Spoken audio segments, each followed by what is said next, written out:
Recording yourself on camera maybe isn't always the easiest thing in the world to do, and a lot of people ask me how I'm so fluid with doing these things. Well, I'm going to dive into that topic today and give you 5 ways that I feel like you could get better at talking on camera and just feeling more comfortable, being more fluid, and different things like that.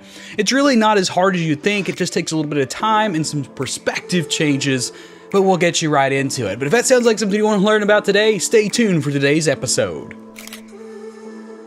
First and foremost, I hope you're having an amazing day. I know I am, because I'm getting to bring you another awesome video that will hopefully help you out in whatever it is that you're working on. Whether you're trying to vlog or do a studio setup like this, or just make any type of video content, I'm going to teach you 5 ways that I feel like that it will make you better in front of the camera if that's something that you kind of struggle with. Now, know that these are not the guaranteed methods that's going to work. It's just what's worked for me over the years to make me more comfortable and be able to be as fluid as I am on camera. But without further ado, let's go ahead and dive into this thing. So first and foremost, you don't need to overthink anything. Don't think too hard about what's going on, about how many people are going to be watching this or how you're going to look or anything like that. Get your setup, get your topic in hand, and then just kind of run with it. When you start overthinking all these different things, that's when a lot of problems start to come up. If you're going to think about the editing process or how many takes it's going to be or just anything like that, it can kind of throw you off balance. So the important thing is to keep it simple, stupid. You know, it's a phrase that we all probably know or have at least heard some point in time in our lives.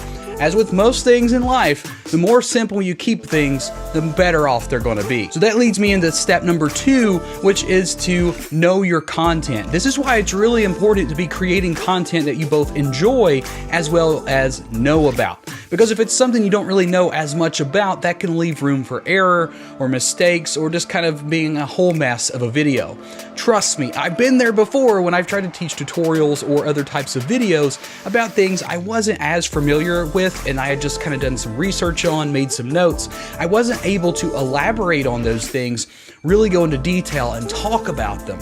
So if you keep things in the realm of things that you're very passionate about and you know a lot about, it's a lot easier to stay fluent and to be able to project that information out to your audience. Now, the third thing is an area that I feel like a lot of people struggle with because it's fearful to talk to a camera. Like, it's kind of intimidating sometimes to sit in front of a camera and actually talk to it. However, if you think about your camera in terms of like a friend or a family member, when you're having these conversations, pretend like you're just talking to someone that you're friends with or, you know, one of your family members or something. Don't think about it as you're talking to a piece of equipment. Think about it as you're talking and having an actual conversation with a real person, because after all, what you are talking about and what people end up seeing, you are talking to a real person on the other end of the spectrum. Like right now, I understand that I'm just physically talking to a camera, but ultimately in the end, you, an actual person, is going to see this video and watch it. It makes it a little bit easier and kind of rest your mind assured that it's not so silly, it's not so weird, it's just kind of normal. So that kind of leads me into the 4th point, which is to just be yourself. You know, don't try to come up with some kind of a character unless you're on like a skit channel or something like that. But like my channel, for example, I'm just being my real self. I'm talking to you just the same I would to a person in real life, like a friend, or if I'm at a meeting or a client, whoever. I would be talking to them the exact same way. If I was really passionate about what I was trying to explain to someone, such as a friend in particular, you know, I would get all excited and be able to tell them all these different things and just go crazy about it. So bring your personality into account and don't try to be something that you're not, because the more so that you could be yourself, the easier it is to create these videos. It kind of goes back to the pretend like your camera is your friend kind of ordeal, because if you can just keep your mindset that you're just having a casual conversation with another person, it makes things 10 times easier. So finally, moving on to the 5th thing, and that's just simply to practice. That should be a given, but I wanted to throw it in there because the more you make videos, the more you practice with these things, the better they get. I made some videos back in 2009 for a very old YouTube channel, and they were absolutely horrendous. I had no flow, I had no projection, and I was just all over the place with my content because I really wasn't passionate about what I was talking about, and I didn't really know what I was talking about fully either. So when I really omitted all those things, spent many years practicing, talking at public events, just talking to friends, and actually making YouTube videos, things seem to get better.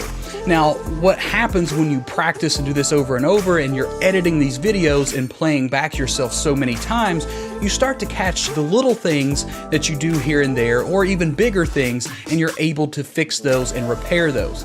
You could also ask for some constructive criticism from different types of groups or forums, or even in the comments section on your video, and that will help you kind of overcome some issues there. Never be afraid of constructive criticism. It's a very valuable thing that can help you out a ton. So what do you think? Those are my 5 tips to get better at speaking on camera, especially when making YouTube videos.